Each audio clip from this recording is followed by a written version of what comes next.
तो इनके निशाने को गुरु महाराज ने तभी तो साफ कहा, अरे बच्चा, महापुरुषों के गले में संगत लगी हुई थी, मथुरा में लाखों की भीड़ थी। गुरु महाराज मन से बोले, अरे बच्चे बच्चियों, तुम अगर मेरे गले में ताबीज बन करके और 24 घंटे लगते रहे 20 साल तक, फिर भी मेरे खोपड़ी में ये नहीं जान सकते हो तुम के बाबा जी की खोपड़ी में क्या, बाबा जी क्या करने वाले, इनको कोई पहचान नहीं सकता। तभी गुरु महाराज ने कहा, मैं हूँ अगम अनाम माया, लहू मौज में अदर समाया, मेरा भेद कोई नहीं जाने, और मैं ही कहूँ तो कहने में आवे। इनके भेद को कोई नहीं जान सकता है।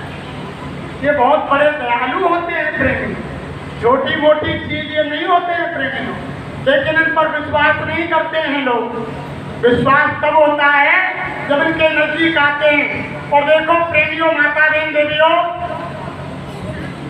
सेवा यानी ये नहीं कि हम कोई पैसे वाले हैं और संगत में अपने पैसा लगा दिया, संगत में यानी मन की और तन की सेवा नहीं करें। महापुरुषों के यहाँ ऐसा उसूल होता है, जो धन से किए हुए गलत कर्म धन से मिटे जाते हैं, जो शरीर से गलत कर्म किए जाते हैं वो शरीर से मिटवाते हैं महापुरुष, और जो मन से गलत कर्म किए जाते हैं वो मन से रफा दफा किए जाते हैं गलत कर्म। ऐसा नहीं कि हम संगत में पैसे वाले हैं, हम पैसा खर्च कर देंगे, हमारे कर्म इससे बराबर, यानी तीनों सेवाएं बराबर करनी पड़ेंगी। तन की सेवा अलग, धन की सेवा अलग और मन की सेवा अलग। एक दरबार ऐसा ही महापुरुषों का होता है जिसमें तीनों पवित्र होते हैं। अगर जिनको अपना तन पवित्र कराना है तो संत महापुरुषों के आकर के सेवा कर लो, संगत की सेवा कर लो। संगत की सेवा ही गुरु की सेवा है, संगत का रूप ही गुरु का स्वरूप है प्रेमियों। तो यानी अगर तन पवित्र कराना है तो संगत की सेवा कर लो, तन पवित्र हो जाए। अगर धन पवित्र कराना है तो धन की सेवा महापुरुषों के यहाँ कर लो, आपका धन पवित्र हो जाएगा। मन की सेवा यहाँ शुद्ध करानी है तो मन से बाबा जी का काम कर दो, साकार का प्रचार कर दो, इनका संदेश गांव गांव सुना दो, आपका मन पवित्र हो जाएगा प्रेमी। देखो ऐसे ही संगत में एक पैसे वाले प्रेमी थे, बहुत बड़े प्रेमी थे, अथाह पैसा था, और वो रोजाना संगत में सत्संग होता, सत्संग के लिए आते। हुजूर सावन सिंह महाराज जब वो सत्संग में आए प्रेमियों, सत्संग समापन हो गया। उस अमीर भाई ने सफेद कपड़े पहन रखे थे, सफेद पाजामा, सफेद कुर्ता। तो गुरु महाराज ने उनसे कहा सत्संग समाप्त होने के बाद, महात्मा जानते हैं अरे प्रेमियों कौन सा संकट, कौन सी मुसीबत आने वाली है, वो सब जानते हैं। तब उन्होंने उससे कहा, अरे बच्चा इधर आओ। वो अमीर भाई गुरु के पास आया। गुरु ने कहा, अरे बच्चा तुम ऐसा करो, भंडारे से 2 बाल्टी उठाओ और कुएं पर जाओ और संगत के भंडारे के लिए पानी भर दो। और गुरु का आदेश प्रेमी था, पैसे वाला, पैसे का अहंकार था, मत था, सम्मान था, लेकिन आदेश गुरु का था। बाल्टी उठाई और बाल्टियों को उठाकर कुएं पर गया, रस्सी से पानी खींचा, दोनों बाल्टी भरी, दोनों बाल्टियों को दोनों हाथों में लेकर के प्रेमियों कुएं से भंडारे तक आया। पानी झलका, जमीन पर गिरा, जमीन से पानी मिट्टी दोनों मिलकर के पाजामा पर धब्बा लगे, पाजामा कपड़े गंदे हो गए और गंदे कपड़ों को बाल्टी भंडारे में डालकर अब देखने लगा कि मेरे तो सारी पोशाक ही गंदी हो गई। तब एक प्रेमी को बुलाया, सेवादार को, अरे भैया इधर आओ। अरे क्या बात है गुरु भाई? अरे कि भैया देखो तुम्हारी जो मजदूरी होगी मैं मजदूरी दे दूंगा। गुरु महाराज का आदेश भंडारे में मुझको पानी डालने का है, मेरे कपड़े गंदे हो रहे हैं पानी लाने में, तुम जरा ऐसा करो भंडारे का बर्तन भरे इतनी बाल्टी तुम कुएं से डाल दो, तुम्हारे लिए पैसा दे दूंगा, जो तुम्हारी मजदूरी बनेगी मैं दे दूंगा। गरीब था, उसने कहा चलो गुरु की सेवा भी हो जाएगी और मजदूरी भी बन जाएगी।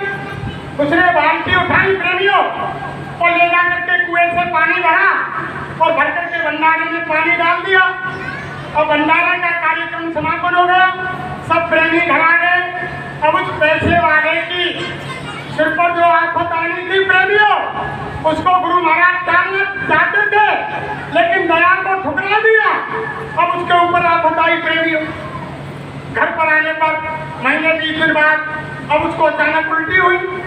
उल्टी होने के बाद दस्त हुए। अब दस्त होने के बाद हॉस्पिटल में भर्ती कर दिया। अब हॉस्पिटल में ऐसी हालत हो गई कि खाट में यानी जिस बेड था उस बेड के ऊपर और अपने कपड़ों में ही कट्टी किसान और यानी पलटी सारी सुबुत भूल गया और इतना भीड़ हो गया कि उसके चारपाई से उसके बेड से बदबू आने लगी और कोई वहाँ डॉक्टर नहीं जाए, कोई भाई बहन नहीं जाए। ऐसी हालत उस पैसे वाले प्रेमी की। अब प्रेमियों ने कहा गुरु महाराज से आकर के उनके स्वामी जी महाराज वो हमारे यानी अमीर भाई थे, संगत में धनी भाई थे, उनकी हालत अस्पताल में ज्यादा खराब है। क्या अरे बच्चा ऐसा क्या हुआ? अब वो तो समर्थ थे, सब जानते थे। वो पानी डलवा करी, वो पानी मिट्टी की छींट शरीर पर आ करी कर्म को मेटना चाहते थे लेकिन दया को ठुकरा दिया प्रेमियों और दया को पैसों से बेच दिया। पैसे भी दिए और दया भी दी। तब गुरु महाराज अस्पताल में गए और जाकर के बच्चे के सिर पर हाथ रखा। उसे अरे बच्चा ये हालत तुम्हारी? कि गुरु महाराज भंडारे से आने के 10-20 दिन बाद ये हालत हो गई। आज तो आपकी दया से मैं होश में हूँ, बोल रहा हूँ। अरे बच्चा क्या ये पानी और मिट्टी की गंदगी से अच्छी गंदगी है? गुरु महाराज बोले अरे बच्चा तुमने पानी और मिट्टी तुम्हारे कपड़ों में नहीं लगने दी, क्या उससे अच्छी गंदगी है बैग में? क्या तुम उल्टी और यानी कच्ची पेशाब कर रहे हो? अगर तुम उस दिन मेरे आदेश का पालन कर देते, भंडारे में पानी डाल देते तो आज ये दिन तुमको अस्पताल में नहीं देखना। छोटी सी दया तुमने ठुकरा दिया, छोटी सी सेवा में, और तुमने इनकार कर दिया। इतने बड़े कष्ट को मैं टालना चाहता था, आपको पानी की सेवा दे करके। क्या मिट्टी और पानी से ये जो बदबूदार बैग में तुम पड़े हुए हो क्या ये अच्छी है? तब बहुत रोया प्रेमी। रोने के बाद गुरु से दया मांगी कि गुरु महाराज मुझसे गलती हो गई, मैं नहीं समझ पाया कि आप इस बीमारी को टाल रहे हो, मुझे मालूम नहीं थी कि मेरे भविष्य में ये संकट आने वाला। तो ये तो प्रेमियों दयालु होते हैं, ये दया का सागर होते हैं प्रेमियों। या संसार में कोई किसी का नहीं है। महात्मा कहते हैं सच्चा साथी बना लो। अरे सच्चे साथी महात्मा होते हैं, ये श्लोक में भी काम आते हैं और श्लोक में भी काम आते हैं। जिस समय नाम देते हैं उसी दिन से प्रत्येक जीव के शरीर में प्रवेश कर जाते हैं और 24 घंटे अंग संग रहते हैं। हमारे गुरु महाराज ने मन से कहा, जब हम प्रचार के लिए निकलते थे तो गुरु महाराज ने कहा अरे बच्चा निकल जाओ जय गुरुदेव बोल करके, तुमको मैं रात को कभी भूखा नहीं सोने दूंगा और अगर रास्ते में तुम्हारे पैर के नीचे कांटा आएगा तो तुम्हें कांटा नहीं लगने दूंगा। कांटे के ऊपर मेरा हाथ होगा और मेरे हाथ के ऊपर तुम्हारा पैर होगा, लेकिन बच्चा तुम्हें कांटा नहीं लगने दूंगा। ऐसे महापुरुष होते हैं। ये संसार जिसके लिए हम रहते हैं या कोई किसी का नहीं है प्रेमियों, या ये धोखे का संसार है। प्रत्येक जीव चुकने चुकाने के लिए आया है, अपने कर्म कर्जे को लेन देन के लिए आया है। महात्मा कहते हैं कि मिले मिलाए दे मिले, और जिनके पहले मेल और बिना मेल मिलते नहीं, ये कर्मन के खेल। ये सारा कर्मों का खेल है। घर में वही बच्चा जन्म लेगा जिसके लेन देन का कर्जा है, घर में वही बच्ची जन्म लेगी जिसके लेन देन का कर्जा है, घर में वही बाहर की बच्ची बहू बन के आएगी जिसके लेन देन का कर्जा है, और हमारी बच्ची उसी घर में बहू बन के जाएगी जहाँ उसके लेन देन का। ये सारे लेन देन है पूर्व जन्म के प्रेमी। फौजी थे प्रेमियों, फौजी। फौज में नौकर हो गए, अचानक उनकी मां मर गई, अचानक उनके पिता मर गए, उनकी शादी नहीं हुई और कोई बच्चा उनके माँ बाप पर था नहीं, अकेले फौजी फौज में नौकरी करते थे प्रेमियों। बहुत सारा पैसा फौज में इकट्ठा हो गया। अच्छा लगा तो बहुत पैसा हो गया। और उन फौजी का काम क्या था कि एक सेठ की दुकान थी, रोजाना फौज के लिए वहां से राशन ले जाते थे और जहाँ लंगर बनता था वहाँ उस लंगर में जाकर के डालते थे। एक दिन सेठ से उसकी बहुत गहरी दोस्ती हो गई करेगी फौजी।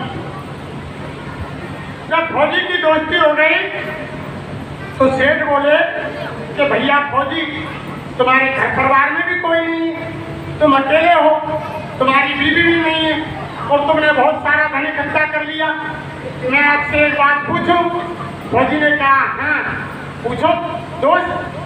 तो सेठ ने कहा कि भैया दोस्त फौजी, ये धन तुम्हारे पास रखा है, ये क्या काम आ रहा है? इस धन को मुझको दे दो, जिससे मेरा व्यापार और बढ़ जाएगा और इससे बहुत सारा पैसा कमाऊंगा और मैं तुम्हारा पैसा लौटा दूंगा। फौजी ने कहा कि बात तो सही है सेठ जी, जब हम तुम दोस्त हैं सच्चे तो फिर इसमें क्या शंका है। फौजी ने पैसा सेठ जी को सारा पैसा दे दिया प्रेमियों सेठ जी को। जब पैसा दे दिया, एक दिन अचानक क्या हुआ कि दूसरे देश से लड़ाई छिड़ गई और उस फौजी का नंबर उसी बॉर्डर पर लड़ाई में आ गया और उस फौजी के हिस्से में इतनी बदतमीज घोड़ी आई कि फौजी उस पर जैसे ही सवार हुआ दुश्मन पर वार करने के लिए, तो घोड़ी यानी जो सीमा बनी हुई थी दोनों देशों की, उस सीमा को जबरन पार कर गई और दुश्मन के गोल में चली गई। खूब लगाम को खींचा, गल फट गए लेकिन घोड़ी नहीं रुकी और वो जवान भी मारा गया और घोड़ी भी मारी। दोनों खत्म हो गए प्रेमियों लड़ाई। जब दोनों खत्म हो गए, दूसरे दिन सुबह दूसरा फौजी शेर से सामान लेने आया तो शेर जी ने पूछा, अरे भैया आज वो फला फौजी कहाँ चला गया?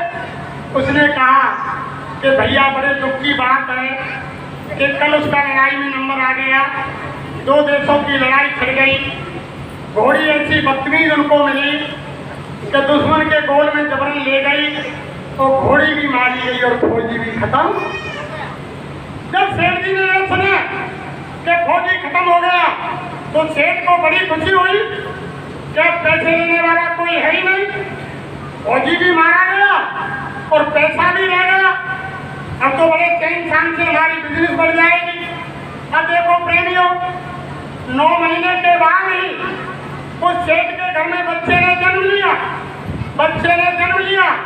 पैसा होने के कारण सेठ जी ने खूब पढ़ाया लिखाया, अच्छे स्कूल में विद्या प्राप्त की। जब यानी बच्चा पढ़ लिख करके तैयार हो गया, शादी हो तो सेठ जी ने धूमधाम से शादी की। शादी करने के बाद बहुरिया घर में आ गई। अब घर में नई दुल्हन आते ही सेठ जी का बच्चा अचानक उसी दिन से बीमार होने लग गया प्रेमियों।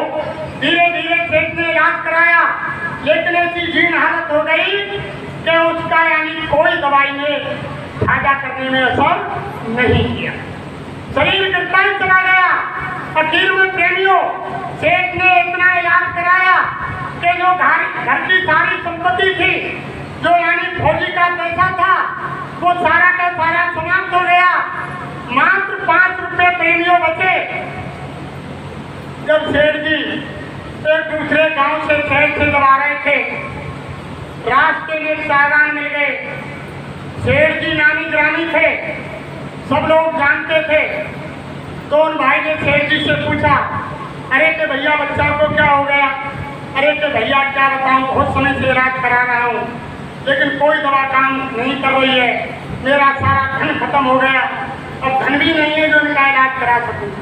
अब वो मानवा बोले, अरे सेठ जी एक पहाड़ी पर महात्मा रहते हैं और 5 रुपए रुपए की पुड़िया देते हैं, वो ऐसी पुड़िया देते हैं अगर इनकी जिंदगी बाकी होगी तो ये ठीक हो जाएंगे, और अगर इनका दुनिया से जाना होगा तो पुड़िया खाने के बाद ये संसार से ले जाएंगे।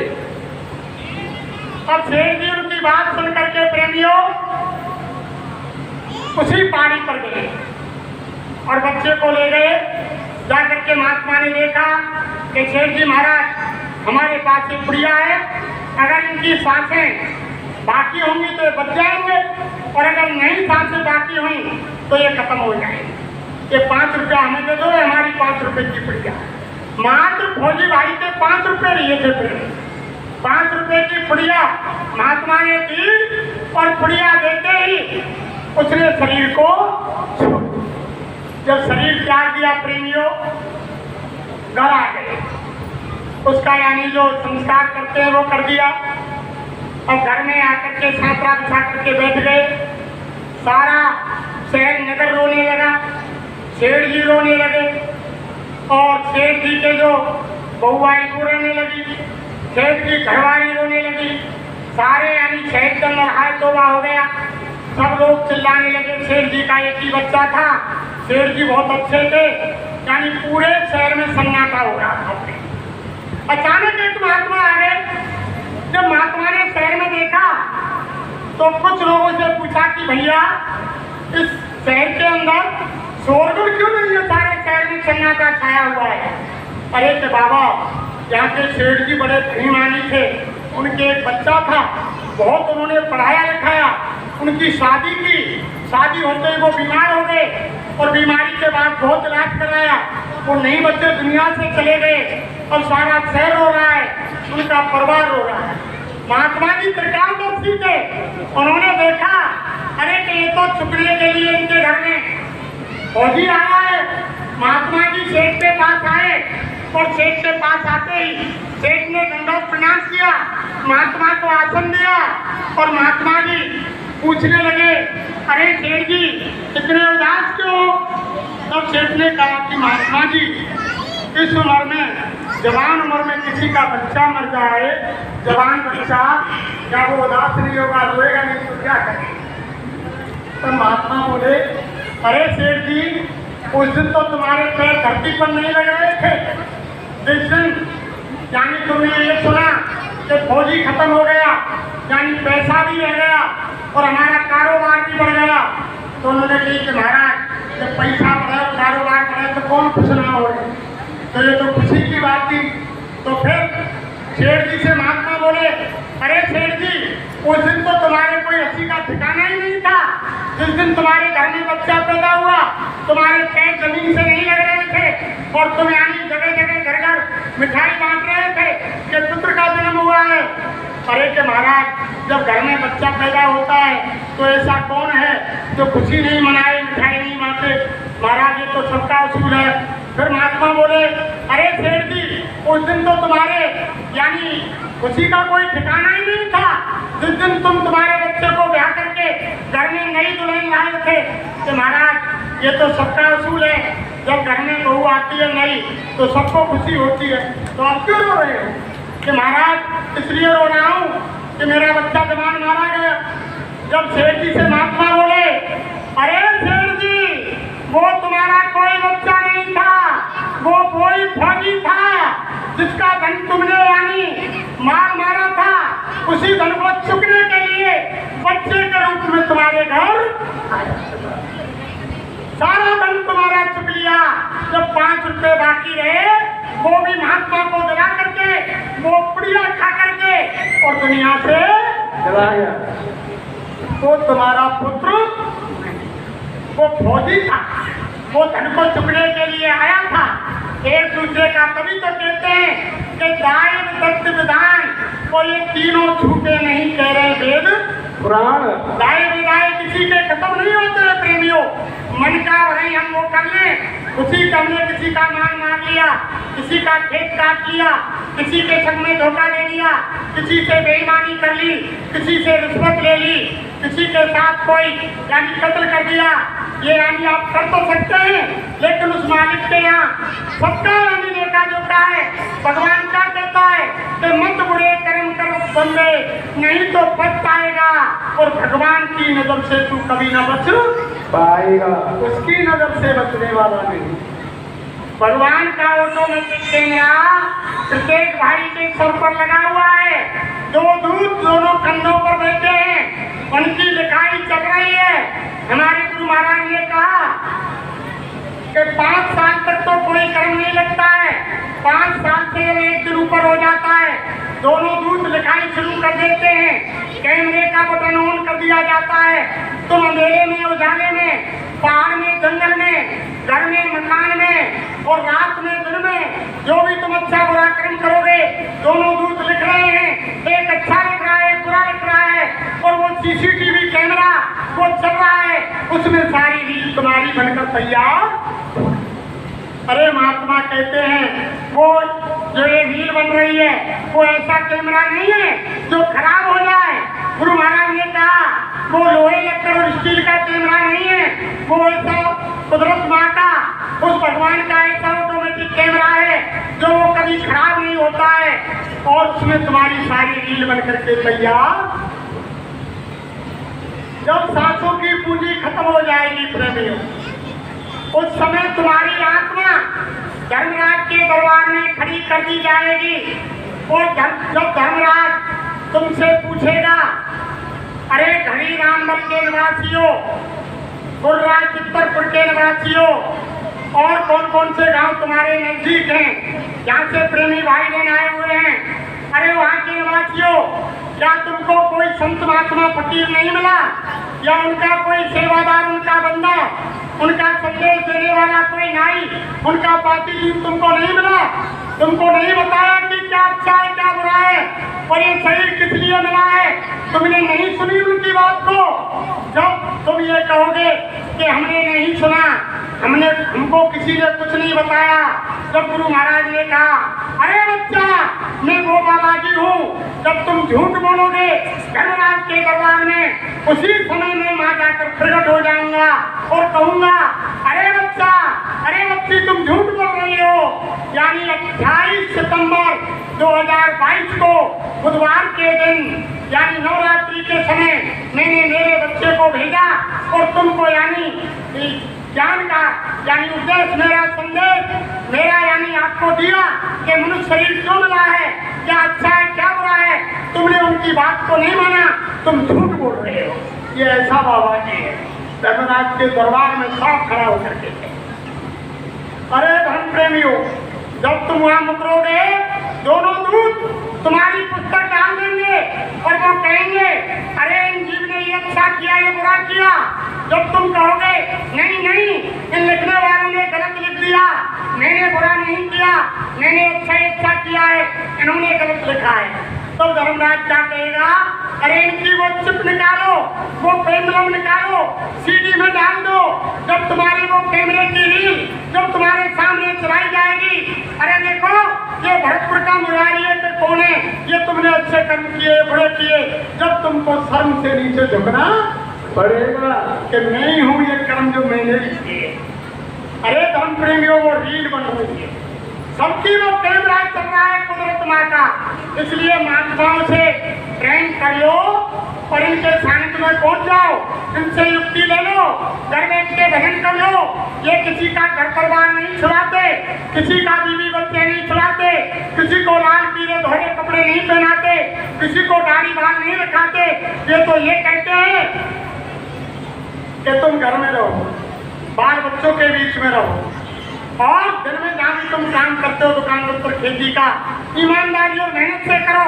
शाम के घर में आओ, बाल बच्चों की सेवा करो, आएंगे का आदर सत्कार करो, खाट में सोने बैठने जाओ। जब तुम्हारे पास कोई संसार का काम नहीं हो, उस समय सच्ची आत्मा से सच्चे भगवान का भजन खाट में बैठ के, लेट के, कुर्सी पर, जमीन पर, जैसे तुमको सुविधा हो, 1 घंटा आधे घंटा कर लो। अरे धर्म प्रेमियों, उसी में तुम्हारा ये मनुष्य शरीर पाना सार्थक हो जाए, तुम्हारा लोक और लोक बन जाए। ये गुरु महाराज। अरे धर्म प्रेमियों देखो, जब महात्मा ने कहा कि यही फौजी है जो तुम्हारे घर में कर्म के कर्जे को चुकने के लिए यहाँ आया, तुम किसके लिए रो रहे? जब सेठ ने क्या कहा, चलो महात्मा जी कोई बात नहीं, ये तो फौजी है, हमने इससे कर्जा लिया, ये चुकने के लिए आ गया। लेकिन जो घर में जवान बहू रो रही है उसके ऊपर कौन से कर्म का कर्जा था? जब महात्मा ने कहा अरे सेठ जी ये वही घोड़ी है जिसने भर जवानी में फौजी को धोखा दिया, बॉर्डर पार कर गई, दुश्मन के गोल में चली गई, इसने वहां धोखा दिया, खुद मर गई और यानी अपने स्वामी को मरवा दिया। अब कोई यानी फौजी बन करके तुम्हारा बच्चा आया, कोई घोड़ी बन करके तुम्हारे घर में तुम्हारे बच्चे की बहू आई, इसने वहां धोखा दिया और वो यहाँ धोखा दे करके।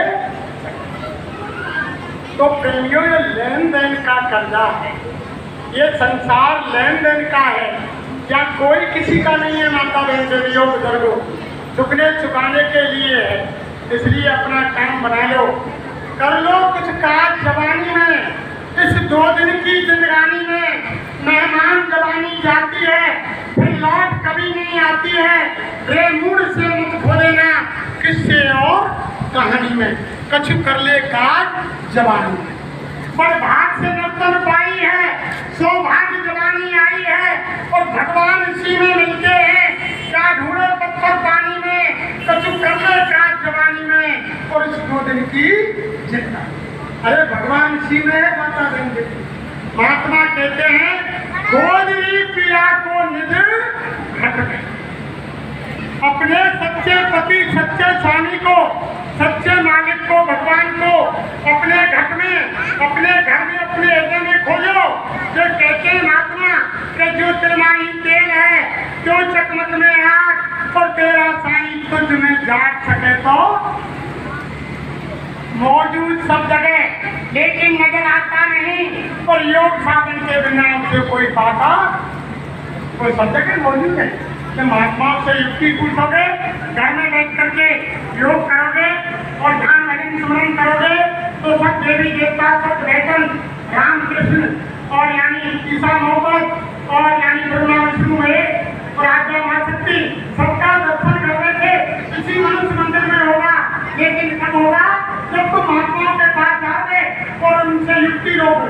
ऐसे नहीं होगा। अरे देखो माता बहन देवियों, जब नवरात्रि आती है तभी हम यानी हमारी छोटी छोटी कन्याओं को भोजन कराते हैं, तभी तुम उन्हें लक्ष्मी मानते हो, 9 दिन के लिए मानते हो।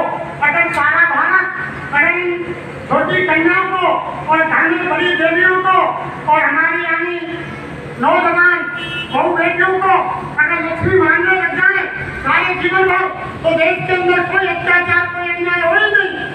अरे धर्म प्रेमियों, जब हमारे घर में जन्म बच्ची का होता है तो हम क्या कहते हैं?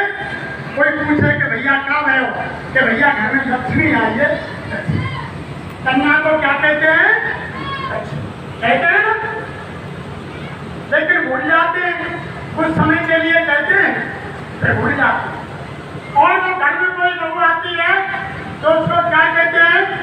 तो कोई घर में नई बहू आ गई, सारी कोई नौजवान लड़की, और घर में अगर सुख शांति रहने लगी, बरकत रहने लगी, अच्छे काम रहने लगे, तो बाकी साथी अपने आप देने लग जाएगी आपस में कि हमारे घर में तो ऐसी लक्ष्मी आई है, 5 पत्ते हमारे भाई नाते 9 नेत्र 12 से। तो लक्ष्मी यानी घर की बहू को क्या मानते हैं? और कोई बुजुर्ग माता हो, कोई तो आए वो आप कोई को आदर संस्कार करे, कोई भाई पूछने लग जाए तो वो अपने आप ही कहने लग जाए कि यार बात भैया के घर में ताकि घरवाली है, बड़ी देवी है, बड़ी लक्ष्मी है, बड़ी इज्जत करे आदमी की, बड़ी लायक से बोले। तो माता को लक्ष्मी के, लेकिन माने थोड़े समय के लिए जब 9 दुर्गा मना रही है 9 दिन तक, तो जब कन्याएं लक्ष्मी माने, मुझे लक्ष्मी माने तो भोजन कराने।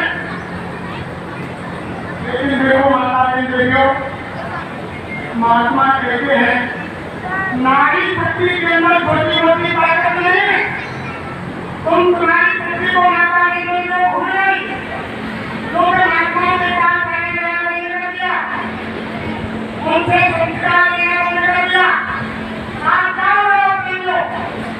हमारे माँ बाप बड़ी मेहनत करके अपने बच्चे को मजदूरी करके चला करके IAS और अंत में उनको खाना नहीं मिलता है, उनको कहाँ छोड़ देते हैं? वृद्धाश्रम। तो महात्मा कहते हैं बच्चे गरीबों के यानी बच्चे अनाथशाला जाते हैं, गरीबों के जाते हैं कि नहीं? जो गरीब होगा आपको कोई नारे लास्ट में वो बच्चा कहा जाए अनाथशाला। बच्चे गरीबों के जाते, बच्चे अनाथशाला जाते हैं गरीबों के, और माँ बाप वृद्धाश्रम जाते हैं अमीरों के। पैसा वालों के माँ बाप जाते हैं वृद्धाश्रम में, गरीब आदमी को सेवा करें।